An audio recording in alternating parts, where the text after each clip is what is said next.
Right, okay, so I figured while I've got my safe locks and kit out here, I'd show you something a little bit quirky that I made. It's not fantastic or anything, it's just maybe something to give you a little idea for something to make yourself.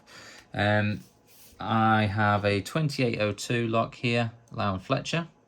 That's known for having 4 different lever heights in it.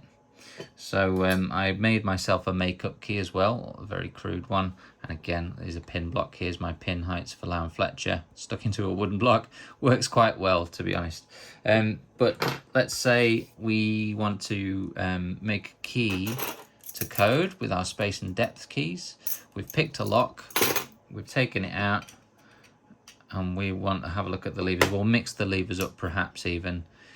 You'll notice there's no markings on these levers. Now there's only 4 heights, so it wouldn't take much to work out what's what.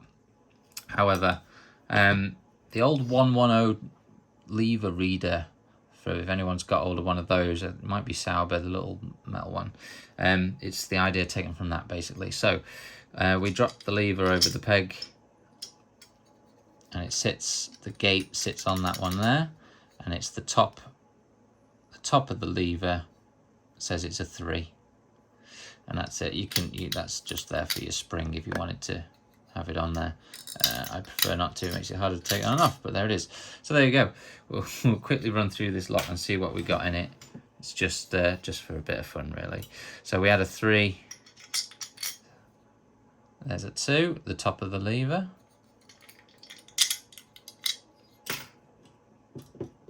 What else we got?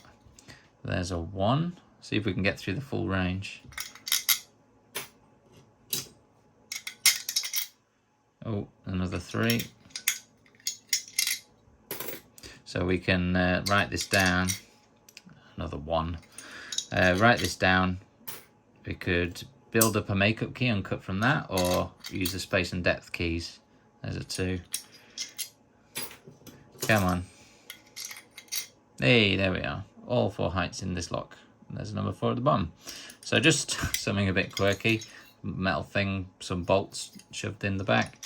And then whilst your lever is there, just get an awl and scratch along the top of the lever. Swap your lever out, do it for all heights. And then I've just scratched a line out, spacing them apart enough to write your numbers down.